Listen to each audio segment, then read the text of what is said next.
Get ready for one of the most comforting soups on the planet, French onion soup. Be forewarned though, there is a lot of onion chopping here, but after all, it is the main ingredient and the star of the show. This recipe is inspired by David Lebovitz's My Paris Kitchen. He has one of the most approachable recipes for French onion soup.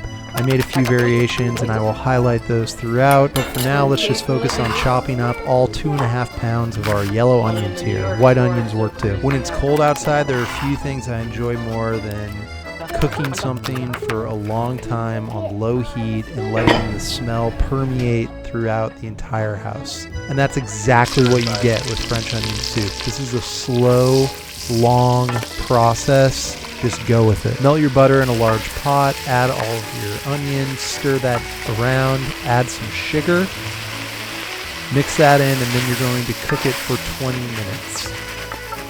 The onions at that point should be soft, translucent, and really caramelized. And now it's time to add some more spices. Garlic, salt, pepper. There's such deep and rich flavor in this soup, which makes it definitely in my top 10 of soups. Once all of that is mixed in, you're going to want to cook it for an hour and a half at minimum, making sure to stir every once in a while to get rid of those brown bits that stick on the sides.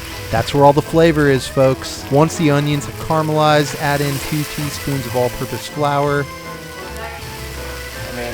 Mix in the flour with your caramelized onions. And now for the wine. 3/4 cup of white wine. I didn't have any white wine on hand, so I had to dig into my pantry and luckily had some Chinese cooking wine. It also works. I actually might argue it works even better.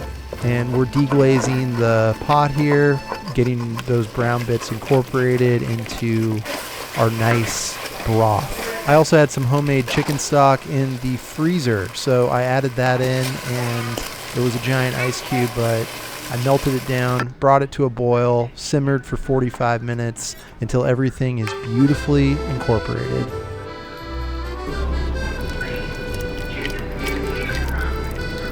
An optional additional step that you can take that David Lebovitz recommends is adding balsamic vinegar to help balance out the flavor profile. You should also add more salt and pepper at this point to taste. Otherwise, get out 6 bowls. I added 2 of these smaller red ones, hoping that our 3-year-old would eat. I filled up each of the bowls and then took some sourdough bread that I had on hand and broke it up a little bit, rubbed each side of the bread with garlic, and then placed pieces on top of the soup before adding grated Gruyere or a similar cheese. Any type of Swiss type cheese works here.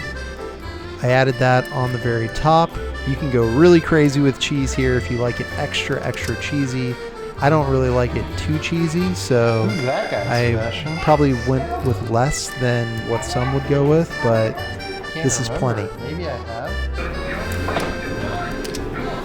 Look at these beauties. They're all ready for the oven. Do you need to come through? Okay.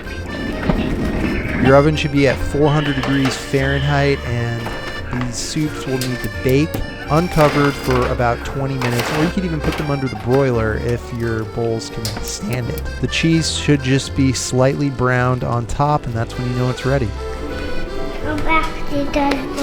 Serve this up immediately while it's hot and fresh, but be careful, the bowls are very hot. And it will feel and smell like you brought a French cafe into your home. So don't ever believe anyone that tells you you cannot elevate an onion. It is definitely possible, and this recipe proves it. It was absolutely delicious. Such deep, rich flavors. And my wife even loved it, and she's not even a big fan of onions. Yeah. Very good. It's really good. For Mama to say that about an onion dish. Thank you very much for watching. I hope this video was helpful or at least fun. And I look forward to seeing you on the next one. Au revoir.